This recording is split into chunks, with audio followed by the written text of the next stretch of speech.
Happy Halloween, everybody, and welcome to a special edition of Dead Talk Live. Today we are joined by Drew Leighty, Hayley Greenbauer, and Ron Sloan, cast and stars of 13 Fanboy. The guys, thank you so much for spending Halloween with us. How you all doing? Of course. Doing great. Great. Oh my Thanks God. for having us. And for those of you guys that are guessing who Drew is, he is Thor, Pandemic Thor. That's right.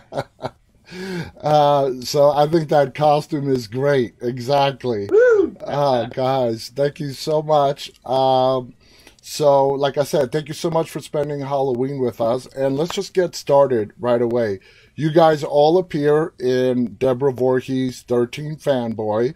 And I think it's great that we got the three of you because the three of you do not actually have a solid connection with the quote-unquote Friday the 13th, what's the right word? Franchise, the original franchise. You guys have done different stuff. Well, Ron does. Wait. Friday the 13th, part 5. That's baby. right. I'm sorry about that. Friday the 13th, part 5 Anywhere. gets missed because it's not Jason. So I apologize for that. But actually, Friday the 13th, part 5, as we had Deborah on here a week or so ago, is one of the most popular ones out of the franchise. Even though it wasn't Jason that was doing the killing. So kudos for that. It's just that for some reason the fans wanted Jason back and they did it in Friday the 13th, part 6. They went all Frankenstein's monster on him and brought him back with lightning. Anyway, so I want to start with Drew and work across the panel. Let me know how, first of all, you heard of this project and how did you become involved in it? Well, I was first, I had finished Never Hike Alone, and Deborah called me, or Vinny called me saying that Deborah Voorhees wanted to talk to me, and I was like, what? And he's like, yeah, she wants to talk to you about a project. And I was like, all right, cool, give her my number. So I spoke with Deborah, and it started out as kind of vague at first, but then all of a sudden, like slowly, she started saying, I've got so-and-so on board, Vin's on board, we got Judy's on board, and just like Tracy's on, it just kept evolving. So I think Deborah might tell you something different, but I think I was one of the first ones to hear about it. I just don't think that the story had really been built yet. I think the idea was there, but the whole plot line, the story wasn't put together quite yet. Okay. And that was probably about 4 months after we finished Never Hike Alone. So I would say like 4 years ago. Wow. Deborah said that it was it was a while ago for it, to get it done. Hayley, how about you? When did you first hear about this project and how did you come on board? So I actually first heard about this project, honestly, like I would say 2000, we filmed the Indiegogo 2018. I think or so. 2018. So I actually got a random, out of nowhere email from Deborah Voorhees, and she was like, hey, I got your information from Vincent DeSanti. Will you want to audition for this Indiegogo campaign, essentially? So I auditioned via Skype a couple times, and then I booked the Indiegogo thing that we shot in New Mexico. We did that for a couple days, and she honestly just right off the spot was like, I want you to be Kelsey. And I was like, hell yeah. Which is the lead role in a way. Yeah, you got Dee Wallace. It's full of a huge cast, but you're like the lead role in this. I know. I was like, okay, I'm totally down. I loved working with Deborah. It was an honor to work with her, and we clicked as a cast, just during the Indiegogo, filming in New Mexico, those 3 days. And it was just I think it was meant to be, she was sorry, my dog's just running around. No, that's fine. That's cute. And so it was basically, she said, I want you to be Kelsey, but of course, I need to run it by a couple producers and X, Y, and Z. But I'm fighting for you. And it just kind of went from there. So nice. I was honored to be picked. Nice. Now, Ron, like you said, you were in Friday the 13th, part 5, along with Deborah. You guys were both in that Friday the 13th Part 5. Was it just a natural that she just called you one day and said, Ron, do you want to be a part of this project? No, it was interesting because Deborah and I have been at a number of conventions together over the years. And it was about, I'm thinking 4 years ago, something like that. We're at HorrorCon weekend in Columbus, Ohio. And Deborah was all, before the convention, hey, you want to go take a walk? And sure. Well, a walk to me is like a little stroll, go out, something mellow. Deborah likes getting cardio. So long walk. And almost after the walk, she said to me, I wrote a small part for you in a film. I'd be honored if you'd play it. And well, sure. Well, about a year and a half later, I get a script emailed to me, and I was on 27 pages of a 96-page script. And I was like, I told her, I go, I'm not complaining. You said a small part. She said, well, once I got to know you, your role got bigger. So it was over these last few years that, our friendship really blossomed. And I'm very fortunate she wrote the role for me. That is so cool. Now Oh my God. now I have heard from many actors one of the hardest things to do is to play yourself. And 13 Fanboy is full of cast who are asked to play themselves. Now, what was your thoughts on doing that? Basically not playing a character with, specific traits or whatnot. To some degree, we're not going to give away spoilers here. But Drew, when you read this script and you saw the majority of the cast is going to be playing themselves, using their own names, what were your thoughts on that? Yeah. Well, I didn't play myself, so No. I felt bad for them, and I was happy for me, I guess, in that sense. Because I think it is harder. Because you definitely have to, it's like everyone's got some sides themselves that they maybe aren't so proud of, and that's the scary part to bring to film. So in that sense, I was like, yeah, I get to be Chris, I get to be happy, and I almost am like, in a way, kind of trying to make it seem like I'm, a better boyfriend than I possibly am in a lot of scenes. And so for me, it was a lot of fun. But then I'm sitting there with Ron, and Ron's like, fantastic dude. And I was sitting there, I was like, oh man, poor Ron. But then I watched the film, and I was like, oh, Ron's great. Yeah. He's a killer dude, man. And same with everyone else. I did feel bad for them. There's certain times where you're kind of like, I think for some of the women, probably more so than like Ron and CJ, it's a little bit more scary for them because of the closeness that they get at some of these conventions with some of the fans. Mm-hmm. And I'm sure they get a little bit more paranoid, especially after receiving certain letters. Like Deborah's shared some stories with us, and some of those things are pretty scary. She shared it with us as well, and it is scary. I think to share that personal side of you and to be that vulnerable and then actually have to display it on camera in front of whoever's going to see it, that's pretty nerve-wracking. And then also not only that, but to still be able to go to a convention after that has got to be even more scary for them, you know? And so for me being Chris, I was all for it. Now I'm Thor today, but for someone like Ron and everyone else that was like playing themselves, that's a little bit more vulnerability than I would have been willing to do. But it was beautiful. I loved it. And that's why I want to go to you now, Ron. You did play yourself, okay? Your character's name was Ron. You played Ron Sloan. How different was that for you to do as an actor? Is it as difficult as I've heard a lot of other filmmakers and actors say? They can play a role, but when you ask them to play yourself, it's like a sort of a head scratcher. Well, the whole thing is, yeah, you're right. Playing Junior in Friday the 13th was easier than playing myself as far as there are no limitations as a character. But really playing yourself, nobody really knows you but you. So I'm not limited on who I am because there are things in this movie I don't do in real life. No spoiler alerts. Um, so it's interesting because I did see a side of myself, and unfortunately, playing opposite Dee Wallace, she brought out a lot of things to me, and our chemistry was beyond amazing.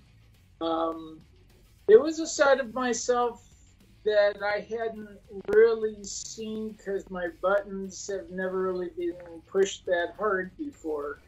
I'm pretty level-headed, and I don't get too angry too often. She got me angry, but it was our chemistry that did it in the film. It was just fantastic. Exactly. So for me to look back at it in the film, wow, it was pretty powerful. It all clicked. Now, Hayley. Beyond. Now, Hayley, were you impressed what Deborah was able to pull off and round up the cast from prior Friday the 13th movies that she did, and then add people like yourself to it to mix it up? That must have been impressive. Oh, absolutely impressive. Deborah, like what I've learned from her in the last couple of years, she's a force to be reckoned with. If she puts her mind to it, she's going to do it. She's going to succeed. And, I'm so excited that it has come out now because it was like, I know she put her heart and soul into this project, so I'm not shocked, I'm impressed, of course, because she's an impressive person. So, I was just honored to be, for her to really put, like, just trust me with the lead, because it is like her passion project and having her full support. It's a great feeling. So honored. Now, you and Dee Wallace are like the stars of the film. Dee Wallace, I believe, plays your grandmother on the like pseudo grandmother, yeah, in the movie. What was it like working with the legendary Dee Wallace? Were you intimidated a little bit at first, and how was she to work with? I mean, of course, there's like a slight intimidation factor, before I meet her, but then you meet her and she's just like nothing but warm and welcoming. And I would say like I was more excited to work with her than nervous, working with this, horror legend icon, and she's been in the industry for so long. I was just excited for all the things that I could learn from her. And it was an absolute joy to work with her. She really took me under her wing and we clicked. We have great chemistry, and I felt like I've known her my whole entire life, honestly. We're like, and cool, now you're best friends with me. Amazing. It was easy, and it was, Deborah picked a great cast. Yes. We really became a family on set. So. Absolutely. No question about that. Now, your character, Hayley, is a self-defense instructor. Yeah. What kind of preparation did you do to, play a self-defense instructor? Did Deborah offer you any kind of training? What kind of mindset did you have to get into to play that role? Yeah, so I actually did a couple like one-on-ones at Fortune's gym in Hollywood. So I learned, some basics, and then one of my good guy friends, he taught me, like I was already doing boxing. Like not for the movie at all. Like I was already like into that world for like fitness, not like actually like sparring people, but just cardio. Uh-huh. I enjoyed it. So I mean, it wasn't completely out of my wheelhouse. I grew up in sports, so I feel like I just kind of jumped in ready for the challenge. Nice. Hopefully it plays. Nice. Now, Ron, you're also a producer. You're listed as a producer on the film. We know IMDb is not 100% accurate, but clarify that for us. Were you also a producer in this film? Yeah, it was sort of after the fact. Actually, I decided to be a part of it after the fact, after shooting. I was so impressed with everything. I actually asked to be a part of the production. Nice. So yeah, I became one of the executive producers on the film, but it was after the shooting. That's fun. That's awesome. Now, Drew, you have had roles, not in the official Friday the 13th franchise, but there have been a spawn of shorts done in relation to Friday the 13th, fan films and whatnot. I mean, this franchise has spawned so much content out there. It's amazing. Uh, do you think that helped you in getting your role on 13 Fanboy? No, for sure. Yeah, if I didn't do Never Hike Alone, I would have been in 13 Fanboy. Like, no doubt. I think it's more, it was, I mean, it Never Hike Alone and 13 Fanboy are similar in the sense that it took years in the making to like actually get both of them off the ground and get them running. Vinny and I like went and filmed out with a few other people like 3 or 4 years before, and we just completely scrapped the whole thing. And then 4 years later, we started doing Never Hike Alone. And right when Never Hike Alone finished, that's when I got a call from Vin, who forwarded the message from Deborah to tell me that she wanted to do something. And that, again, was like 3 or 4 years ago, and I think I talked to Deborah 2 years before we actually did the Indiegogo, where we went out and filmed for 3 days and just made it like a quick trailer. But I think you're right. Like, without Never Hike Alone, I wouldn't be sitting here having this interview or being able to meet like the family I made on 13 Fanboy, Yes. I mean, I don't say you wouldn't have gotten it, but being in Never Hike Alone brought you to the attention. Now, as you guys said, this film deals with a very real undertone on some fans not being able to separate fact from fiction, character from actor, and it's dramatized in this film in a really extreme level, but it's a real situation. It does happen. There are fans out there who don't separate the character from the actor. Hayley, how were there any moments during this shoot and knowing that this was part of the message that Deborah was trying to get out there that made you feel uncomfortable? I mean, reading the script is enough to be like, oh, that's scary. Because with this day and age, like technology and social media, it's like everyone's tagging their location. So having stalkers or super fans, it's not the craziest thing, obviously taking it to this extreme, hopefully it's, just stays in the movies. But yeah, of course, there's moments where, it is uncomfortable and it is a little nerve wracking, but that's like the horror, right? Mm-hmm. You like bring in that suspense, you bring in that, like you ground that reality of like you're acting and you're like, okay, like this could happen. But I mean, hopefully it just stays friendly. Exactly. So yeah, of course it's creepy. No, sure. I think like a lot of it has to do with technology. Like technology can be a really great thing, especially in certain situations when you're trying to find something, and then also vice versa, it could be a really bad thing. Like I didn't know, for example, this is one thing. I didn't know Snapchat follows your location. Well, when I Snapchatted my sister and she's like, "You're sitting at home and it's 1 p.m. on your birthday. Are you hungover?" I'm like, how the hell did she know that? And she's like, "It's on your location on Snapchat." It's like, so it really can be great in certain situations. It also can be really bad depending on how far you take it. And I think with the evolution of technology, it probably just played more of a role into all these cases that some of these final girls had to go into in real life, though. Exactly. I totally agree. Now, Ron, what was your feeling on this, having been in Friday the 13th Part 5 and representing a story about a stalker, somebody who's mentally disturbed, who we won't say who it is, but takes it to a different level and actually starts committing murders and, believes that Jason is a real killer?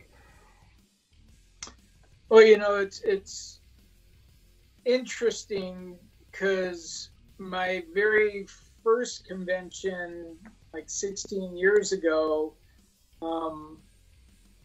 I was approached by a fan, the same situation that Deborah had, and it was pretty fearful as far as being by myself And a fan saying, wouldn't it be cool if you died in real life the way you died in the movie? Well, I got decapitated. No, it wouldn't be cool, but have a nice day. Actually, even at the screenings that we had, there was a fan I had seen from another state at a convention, and he was at the screenings. So, I mean, I thought, wow, man, this cat traveled like, 2,500 miles to come and see the film. Yeah. And, you can't help but go, okay, that's cool. A nice guy. Don't get me wrong, but, it does kind of go, wow. Yeah, but you don't know them. You don't know what's going on in their head, and that's the fear factor. No, yeah. Yeah. Crazy can be anywhere. Exactly. It can hide in any form, and that's the worst part is. What's nice is 99.99999%. I mean, the horror fans are awesome. Mm-hmm. I gotta tell you, there's just, great folks. I dig it, but this movie hits home. Who was it? Adrienne King. She had a stalker in real life. She went to court over this. There's been situations. So this is scary. This is scary. And for Adrienne, to this day, she is very careful on what appearances she makes. Rightfully so. She's very careful on because it traumatizes you. It really makes you afraid.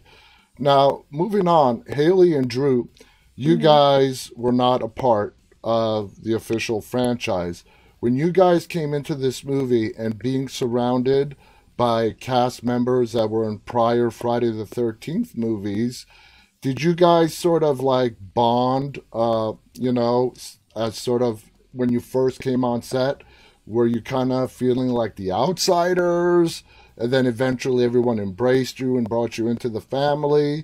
Let's start with Drew. Oh, man. No, I don't think so. I think it's a pretty easy family to become a part of, especially when you do enjoy similar things. And not only that, but it's like everyone that was on set with us and that I worked with, at least, just cared. And that was like a really important part. And I think that's an important part, not just to films, but to like friendships and relationships in general, is that you want to find people that you're surrounded by to care, whether you're caring for them, but it's got to be mutual, and I don't think there's someone that I cross paths with on set that didn't care. They're all there for a reason. They want to make a good film. And that was a big thing with Never Hike Alone's success. We didn't have a lot of people on that set, but they all cared enough to like go outside and do more than just what they were there asked to do. Exactly. And same thing with like 13 Fanboy is like, I think my first day there, we had to move from one Airbnb to the next, but it wasn't like anyone was like complaining or bitching about it. Everyone was like, yeah, fuck it. Let's hop to the next Airbnb and we'll get shooting as soon as possible. And everyone just picked up. It didn't matter whose belongings it was. Like, oh, pick it up and we'll move it all together. That's awesome. And it just helped. It helped this momentum move into what we were actually trying to accomplish. And to become a part of that, it was not hard to fit in. All you had to do is pick up some bags and just work. And that was that. And that is so important. The chemistry that is done behind the camera, everyone really caring, not just seeing it as another paycheck, but caring about the project and putting everything they have into it. That translates into what the viewers see on screen. Do you agree with that, Drew? Mm-hmm. Oh, yeah, of course. I think one of the things that, well, here's the story is, one of the scenes we were filming, Hayley was yelling at me because she had to get really into a depressed state, and would be crying on film. And so she had to get into that mindset, and I'm on the other side, and if you've seen it, my character for the most part has pretty fun little scenes. So I was kind of just that way all around set. And so I think I was singing, some song while Opera I was peeing. Or something? No, it was that Angel Celtic song. I can't remember what it's called now. But anyways, or Celtic Angel song. In the arms of... that one. an angel. And I was singing in the bathroom. I just hear Hayley from like 2 rooms over. Drew, shut the fuck up. And I was like, uh-oh.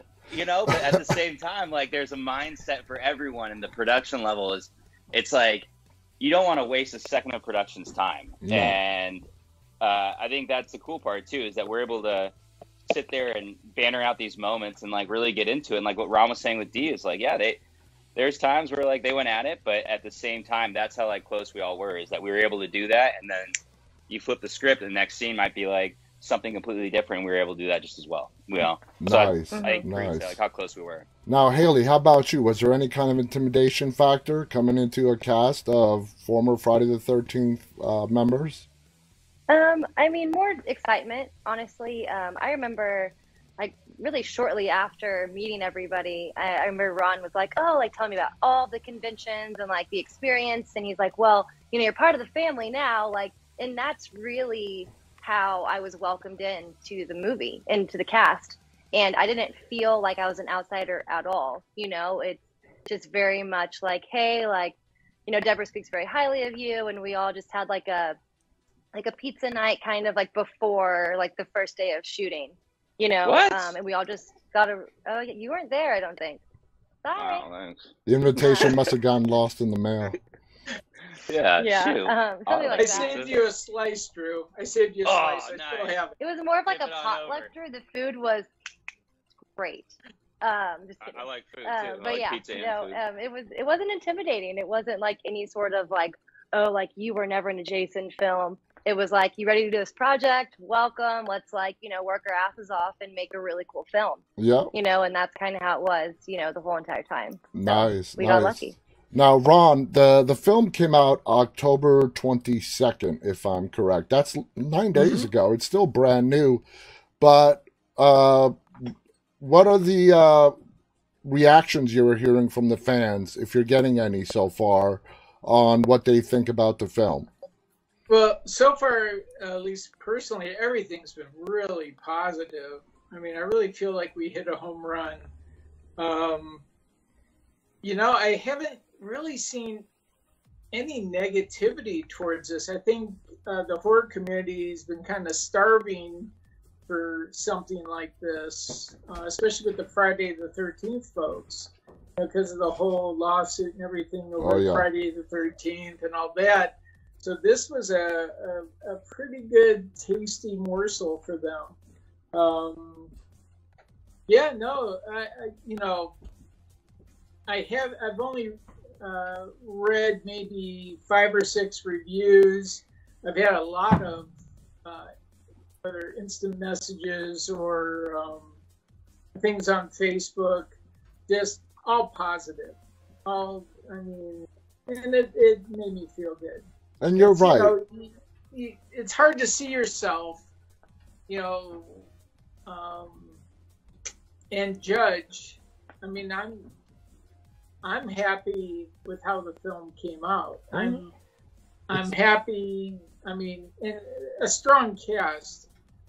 You know, Hayley and I got to work together in a scene, which is not in the film. Oh yeah, I noticed that. Yeah, and it's so funny because it's just, we had a great chemistry together. D, you know, and this is just going back to something you were asking before the shooting. That party that I was at, that party with Hayley, I'm assuming it's the same party, but when I arrived, Dee was sitting there, and I walked up to her and I introduced myself. I said, Dee, I'm Ron Sloan. I play your husband. She's all, oh, hell, I better get to know you because we have to sleep together. I love Dee. She's so fun. That was a bedroom scene. Again, it's not in the movie, but there was no sex. It was just her comment that was just, it broke the ice, and we have just such a wonderful relationship. That is so she was cool. Hilarious on that. I mean, that is so cool. Now, like Ron just said, we as fans have not had any new Friday the 13th content since 2009. Now that's like 12 years and counting. So when like the shorts, Never Hike Alone, are released, people embrace them. There are a lot of fan films, and now we have 13 Fanboy, which is not an official Friday the 13th movie, but it gives us that taste back of Jason Voorhees, the cast, and bringing it together. You know, I gotta ask you, Hayley, were you a Friday the 13th fan before you took this project on? I mean, I was definitely aware of the franchise. You know, I think everybody in the world is aware of Jason. But I won't lie, like I wasn't like I wasn't like a die-hard fan by any means. But I always loved him at the end of like the haunted houses with like the chainsaw. Mm-hmm. And so I always embraced him for sure. But I didn't see all of the slashers up until after like being cast and really after filming, you know, because meeting all of these people, it was like it made it way more fun to watch them, you know, and see them in the movies and everything like that. And it made it a it's little like less seeing like scary. a best friend. Yeah. Yeah. You're like, oh, watch out. You know, Oh, no, Dad, like, your eyes. It's like Shit. that Leonardo DiCaprio, and there's a meme out there where he's in Wolf of Wall Street, and he's sitting there drinking his drink, and he's like, there he is. You know, and it's like, that's what you see whenever you watch one of the movies now. If I see Ron, I know him. You know, and it's like, oh, it's so much better now. It makes it a lot more, it really brings back that sense of family that we all had in set, I feel like, every time you watch a film now for us. Yeah. Now, Drew, you have done, like you said, Never Hike Alone. You have done previous Friday the 13th associated content. Do you think 13 Fanboy is, you know, what the fans need right now to at least start rejuvenating interest in this franchise, to maybe someday, once the lawsuits are completely settled, we can actually get a new movie back on the screen? Well, I don't think the interest has ever needed to be rejuvenated. I think it's always been there, right? I think the fans are just creeping up, waiting at the movie theaters for the next one to come along. So I don't think that was ever a case, but I do think it gave way to more storytelling in a sense that, you know, once we did Never Hike Alone, once we did that, it was like we had more fans that came out there and they want to put their own spin on it, which I think is really cool because it gives everyone in the franchise that loves the franchise an opportunity to see what other ideas might be able to be out there and how they play out. Yeah. Or once you start watching it, and you like, maybe you'll watch one, you'll be like if you watch Never Hike Alone, you might be like, well, this could have used more kills. Well, that could play out differently in someone else's head, and maybe that's like what comes next, you know. And so I think it maybe doesn't rejuvenate the energy or anything, but it does bring a sense back to like where it all came from. And I think that's what 13 Fanboy did really well, is that it took us back to more of like the storytelling of when Friday the 13th was being made and when they had all these really successful parts going through, and Halloween and everything. But if you look at Halloween now, I just watched it the other night and I was like, oh, I kind of miss that like old way of storytelling, where it's a little bit more played out into each character rather than just going and playing out to the killer. Exactly. And I think that's kind of what's cool with that 13 Fanboy does, is like, I was worried before, I won't lie, that there's so many alumni and characters all in this one script. How is Deborah going to do this? But the way she did it happened to do it justice to all the other Friday the 13th in the past. You know, like, this is how they did it. This is their formula. Well, you know what? I'm going to stick to that same formula and do that with all of my characters that I brought back. And she did a really great job at it. She did. Now, Hayley, what did you feel of how Deborah really made all the women characters in the movie, really empowered them, strong women, you being the head of the pack, I would say, out of all of them?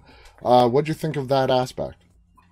Honestly, that was one of my favorite aspects, you know, because I had a lot of friends ask me, like, you know, when they found out I was going to be in a horror film, they were like, oh no, like, do you die? And like, do you go into the basement? Like, you know, just like that, like typical slasher, you know? And I was like, actually, no, Kelsey's a badass. And it made her so much more fun to play.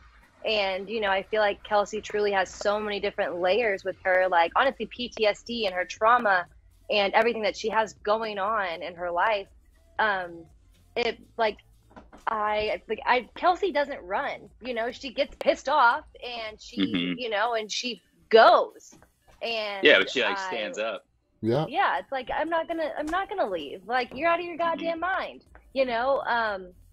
So I really do love how Deborah brought that, like empowering women, and I feel like, me, like outside of Kelsey, like I always watch those like films and I'm like, wait, no, don't go into the basement with the chainsaws hanging on the wall, Yeah, and it was easier to play and more realistic. And I felt like my character was more grounded, exactly. so it was nice to really, dig my boots in and kind of kick some ass. And So, personally, I mean, go on. there's another cool thing too, that there's also like our lead investigator, Deborah Sullivan, who's Adam Marks' wife. That's another woman that's in charge of the police department that's looking into Kelsey's case during this whole thing and Dee's case. And that's another like leading woman that you have in this whole mix of a bunch of final girls who are not really so much final girls. They're more like badass women. Let's put it that way. Exactly. And I'm Yeah. glad that the industry For is sure. finally, over the last several years, going in that direction. Well, not only with bringing on more women filmmakers, which is desperately needed, but to try to get rid of this stereotype of a woman in a horror. She's either going to be, oh no, the Scream Queen, which got, that label started in the late 70s and 80s, to now women standing up and empowering themselves just as much as the men are in these horror movies. Now, that brings Yeah. me to you, Ron.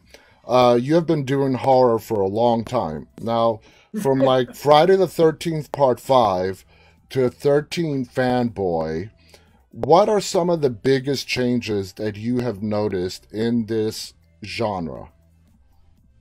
Oh, that's a tough one. When when Friday the 13th Part 5 came out, as you know, it was panned. And so it was more of the copycat killer. And I mean, I saved a couple clippings of write-ups from Variety and the Hollywood Reporter back in the day that happened to mention the I can't remember the exact quote, something to do with the ham hillbillies next door or something along those lines. And I figured, any review is better than no review at all. Your mention. It's kind of interesting now because I think it's more of a seriousness, Friday the 13th. Well, in Part 5, I was comic relief. In this movie, No. there's the only comic relief, maybe two clips. One with Carol Lockettell, who played my mom. We have a quick little scene at a convention, and you can't help but laugh. It's a memory. It's a good memory. Yeah. And I gotta tell you, I love the scene with Kane Hodder, when he is talking with Jennifer Banco. And I gotta tell you, I don't know Kane personally, except for just meeting him at a convention fairly recently. I think just what he pulled off was really deep, really great.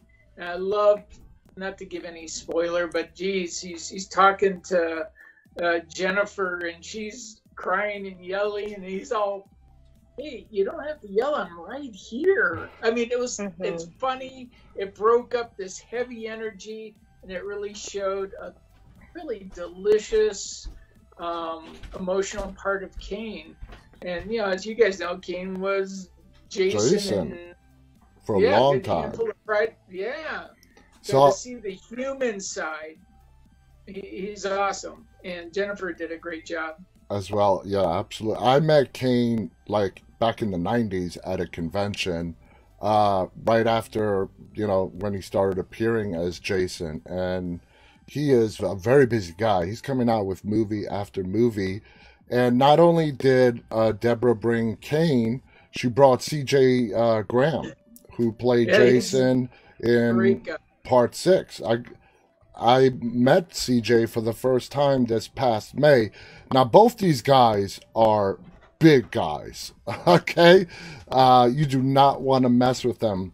So, Hayley, let me ask you this question. What was it like working, with two of the most popular people that played Jason Voorhees? It was an honor, you know.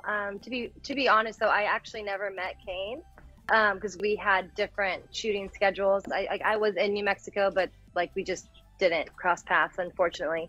So I'll have to meet him eventually, maybe at a convention or so. But I did work pretty heavily with CJ Graham, and he was amazing. You know, he would give me pointers and stuff during the fight scene. You know, he was just like nothing but support. You know, and I loved working with him. You know, we have like a little bit emotional scene where he's like following me to the hotel room, you know, so we were able to, you know, get like real and, you know, get a little like, you know, like Kelsey's doing some like PTSD, like panic attack moment.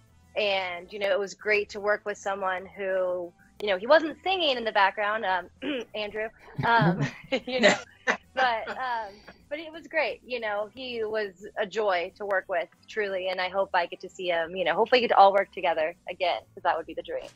Now, Drew, this, you know, one of the reasons what makes 13 Fanboy so good, in my opinion, is the plot twist within the plot twist, okay?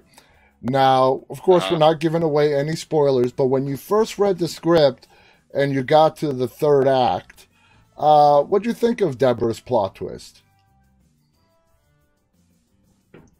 I liked it. I mean, yeah, no, I knew when I read it, I guess, yeah, because I knew it was going down. But I think the great part too was that it kept you on your toes, because it's not like you have no idea where this is coming from, you know, and that's the scary part, I think, for all these women that have had to deal with it before, is like, where is this coming from? Like, they have no idea. And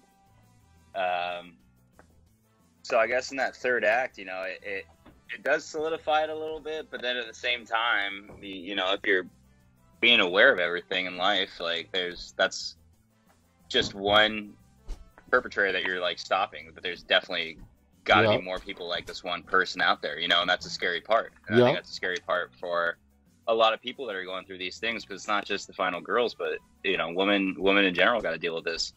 And a lot of this film does bring a little bit of light. Yeah, a lot of this film is a whodunit. They're trying to figure out who it is, who's doing all this. Yeah.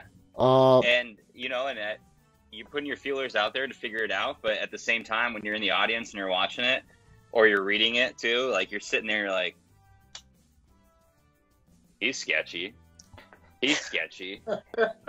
She's even kind of sketchy. Like, I don't know, you know? And so that's the great part about it, is it leaves this huge question up to the audience until you get to that final piece in the picture, and that's like when it brings it all back together. Exactly. Now, Ron, Corey Feldman is in this movie. Now, Corey is Tommy from Friday the 13th Part 4, the final chapter, and Friday the 13th Part 6, played by Tom Matthews.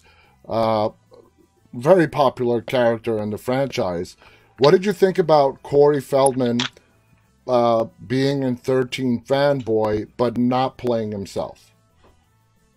Oh, you know, I mean, Corey was really great in the role he played in the film. I think he was very comfortable with it. He had a lot of fun with it, and so you could take his part and actually see a sense of humor. Oh yeah, Corey. You know, so it's not just, I mean, we all know Corey as a different, I mean, I met Corey 16 years ago, and he definitely played a character in 13 Fanboy different than himself. So there was definitely a versatility there. So, yeah, no, I thought he brought an interesting character to the film. And I love the scene between Drew and Corey. I mean, it got me laughing pretty good, because, you know, you never think of Corey as just some little guy. At least I never thought of him that way. I never thought of that at all. And then seeing him standing next to Drew, who don't let this go to your head. I'm not. You're in a down compared to Corey. Ron. Just in that scene, I'm feeling good on he Halloween now. You know, he looks just kind of like a little mousy guy compared to. I mean, it was pulled off beautifully, and that's where the casting was great. And he brought a lot of comic They relief. did a great job blocking it too. Yeah, and he definitely did. He brought a lot of comic relief to the movie as well. Now, as you all three mentioned, the film it really spent a long time getting it together and put it in, finally going into production. I'm sure at some point, each and every one of you must have had doubts if this thing was ever going to see the light of day. Hayley, what can you share with that about that? Yeah, I mean, I think we all did at some point. Like, I knew, like, Deborah is very, like, driven, and I knew that, like, the thing that made me hesitant and worried was the pandemic. Mm-hmm. Nobody was expecting that. And so I think that's when I started being like, ooh, like, I know we wrapped, but, like, the whole industry right now is kind of, like, up in the air, pause, like, nothing's really going on. When theaters were closed, and I was just like, what's gonna happen? So I think, with everybody in different fields, we all kind of were, wondering what was gonna happen next, 2020, dun. But I am really happy that, it finally came out. It was a long time coming, but it was just a lot of love and, passion behind it. So I'm thrilled that it's out. I know Deborah is, and everybody else. Now, Drew, how prominent is horror for you personally? Are you a big horror fan?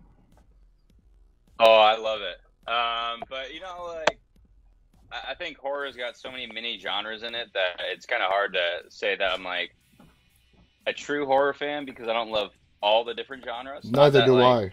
And I just kind of like, I guess my whole thing's I'm a big fan of psychological thrillers. I really like true crime, even though those aren't necessarily horror. But like, I just finished watching the first two documentaries of the West Memphis 3, which is really great too. But like, I don't know why I just love really dark tales, whether they're tales or not. They're true or fiction, right? Is that right? Or nonfiction. Yeah, but you're so cute. Anyways, I do like horror. But what I'm trying to say is that Friday the 13th, Halloween, those were never really on my radar, I guess, until I did Never Hike Alone, and then that was when, I had to study, and that became like a point in time for me where it was like, well, shit, slashers are a lot better than what I had mocked them up to be, because to me it was always just like a brutal massacre for people that had like really no meaning to it, and that was only because maybe sorry, my dog just walked in dressed as a taco right now, but yeah, that was kind of like what slashers were to me. This is how she walked in. Oh my god! But that was too cute. It was. It's like, once I sat down with people who were part of the film, or someone like Vinny, who just is such a lover of Friday the 13th and all Halloween, all the slasher sort of films, that's when I came to understand the passion behind it and how important it is to not so much tell the story, but perfect each scene, because it's like any tiny mistake that you might make, or timing is like very essential to every kill. That's where it becomes a big part of the story. Yeah. So you might read something, I might read a script and I might be like, well, this is cool, but this isn't believable. But then all of a sudden you go and watch it on film, and it changes your mind completely, and you're like, oh, no, this is nuts. Like, this is like a kid's worst nightmare. And I think that's like the best part about it is with the movie I was just watching, West Memphis 3, the documentary. It's called Lost, or Fantasy Lost, or something like that. Mm-hmm. Paradise Lost is what it's called. At the end of the first one, the man who stands on trial says, I'm going to be known as the West Memphis Boogeyman. Kids are going to look under their bed looking for Damien. And he ends up being taken off death row. He's now a free man. And to tell that story, but watching the first documentary, you look at him as a bad guy. Yeah. And that's kind of like what the feeling is when you watch some of these scary movies and scary films, like Freddy Krueger, for example. Like, I had nightmares of the boogeyman for the longest time because of Freddy Krueger, and it's all about the timing that the directors and the production team put into each kill and each scene. And then also the actors, the timing that they put into each of their characters. And to this day, the first Nightmare on Elm Street is scary as hell. That movie is scary. First one. It's terrifying. Yeah. Now, Hayley, we're almost out of time, but now that you've gotten a taste of doing a horror movie, is it something you would like to do again? You would seek out? Oh, yeah, absolutely. It's fun.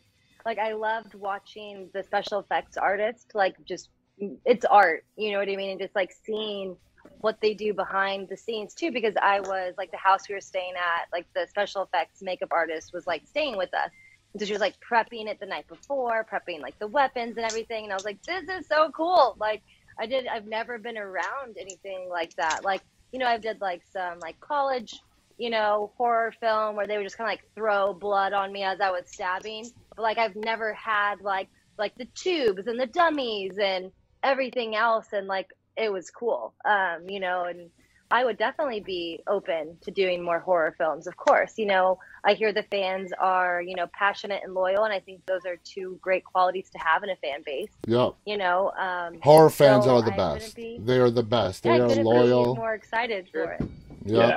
Now, how about you, Ron? I'm gonna meet some. Oh, go ahead. Sorry. Oh, I'm sorry. I didn't mean to cut you off, but I was gonna. Oh no, you're good. I was just saying I'm excited to meet, because I'm going to Dark Fest in London with Deborah, and so that'll be like my first like convention sort of at all, really. Oh, so you never actually participated in it? Oh, that's going to be an experience. I know, I'm excited. It's game time. That's going to be an experience. You're going to love it. I've had people message me on Facebook being like, hey, and Instagram, hey, I live in Ireland. I'm going to meet you in London. I'm so excited. I'm just like, oh, shit. Yeah. Cool. Like, so, yeah. I mean, yes, I'd be honored to continue to do horror films, because why not? It's fun. It's absolutely fun. And in my opinion, it's probably the most popular genre out there right now. For some reason, especially on Halloween, in this scary-ass world that we're living in today, the real world, you would think people would be turning away from horror. No, they are turning more towards horror to distract themselves from it's an adrenaline rush. Yeah. That's a good point. It's like, it is an adrenaline even rush. we get off with a scene, we get done with a scene, and like certain scenes, and maybe not my character Chris in this one, for example, but like you get done with a certain scene, and it's like you're still high off of this adrenaline rush that you just experienced for the past 2 hours of filming, like maybe a 2 minute part that goes on screen. But to us, like, that takes a lot of energy, and it also is one of those highs that you don't really get.